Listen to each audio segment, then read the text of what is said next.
आज के क्लास में हम लोग देखेंगे कि area of triangle vector method से कैसे निकाला जाता है इस चीज को।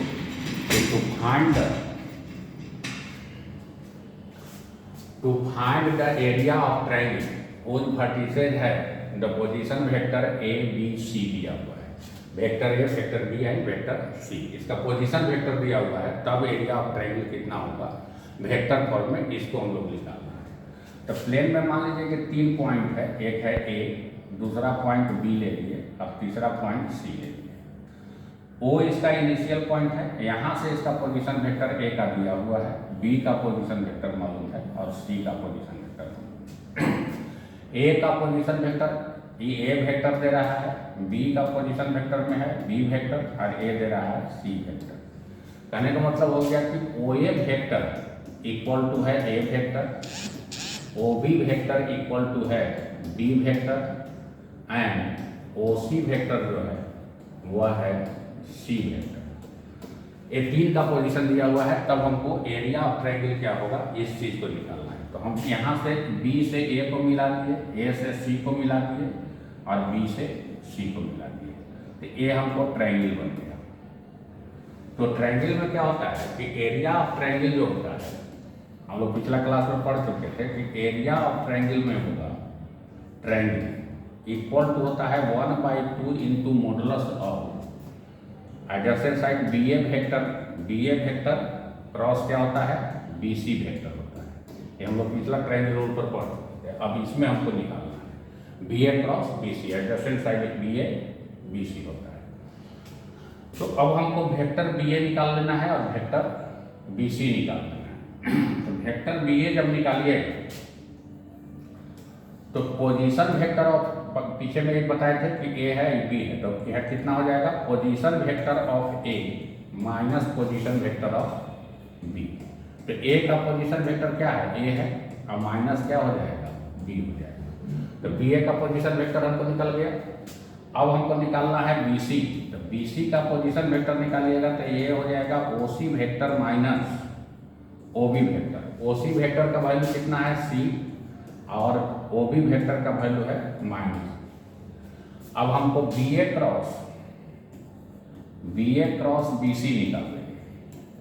तो B A cross B C में क्या हो गया A vector minus B vector और इसका क्रॉस प्रोडक्ट हो जाएगा C vector minus B vector.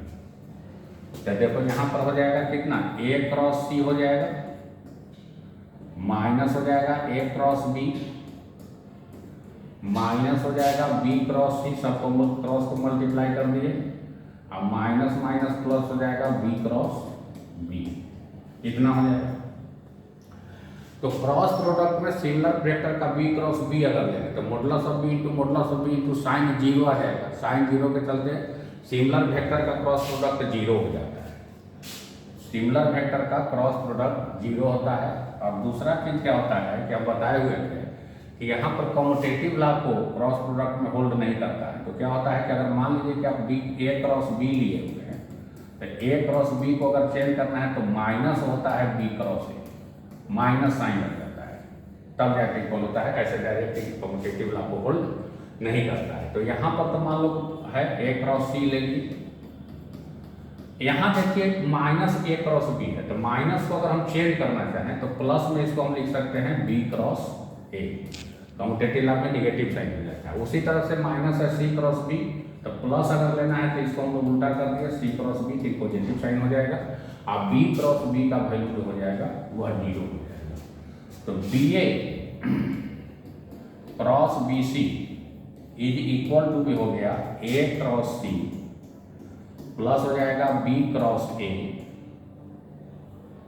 B cross A अब प्लस हो जाएगा सी क्रॉस ए। अब इसका हमको मॉडुलस की जरूरत है क्योंकि ये इक्वेशन 1 है। तो modulus of B A cross B C लेंगे तो मॉडुलस में कितना आ जाएगा modulus of A cross C plus हो जाएगा बी क्रॉस ए प्लस हो जाएगा C cross B. Now from equation 1